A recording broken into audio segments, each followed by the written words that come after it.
जय हिंद बच्चों, आइए आज हम देखते हैं temperature dependency of rate constant. Rate constant temperature पे किस प्रकार से डिपेंड करता है। और ध्यान रखिएगा, जितना टेम्परेचर में फर्क आएगा वही रेट ऑफ रिएक्शन में भी फर्क आएगा। मतलब अगर रेट कांस्टेंट दोगुना हो जा रहा है टेम्परेचर बढ़ाने पर तो रेट ऑफ रिएक्शन भी दोगुना हो जाएगा। चलिए इसको देखते हैं हम लोग। ये है Arrhenius equation.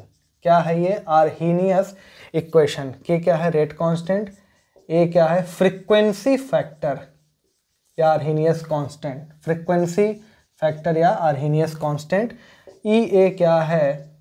Activation energy. Activation energy. R क्या है? 8.314, ठीक है ना, गैस कांस्टेंट। अब देखो इसका अगर हम लॉग ले लेते हैं, ln k equals to ln a minus E a upon में आर टी। हम मान लेते हैं कि टेम्परेचर T1 पे क्या है? ये K1 है। तो उसी तरह सिमिलरली ln K2 बराबर ln A minus E a upon में RT2।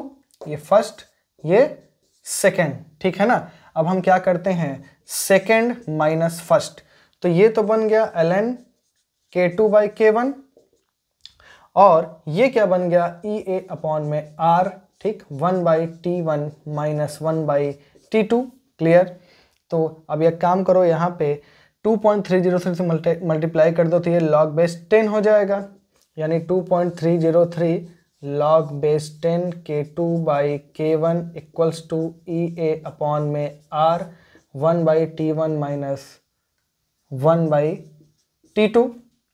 ठीक, तो इसको इधर लेके चले जाओ तो क्या बन गया? Log base 10 K2 by K1 equals to E a upon में 2.303 R 1 upon T1 minus 1 upon T2।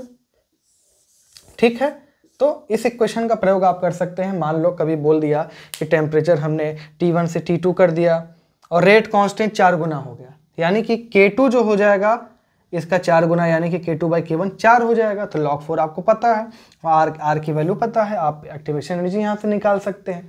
Clear है? तो इसको नोट कर लीजिए। अब हम अगले क्लास में मिलेंगे, तब तक के लिए जय हिंद।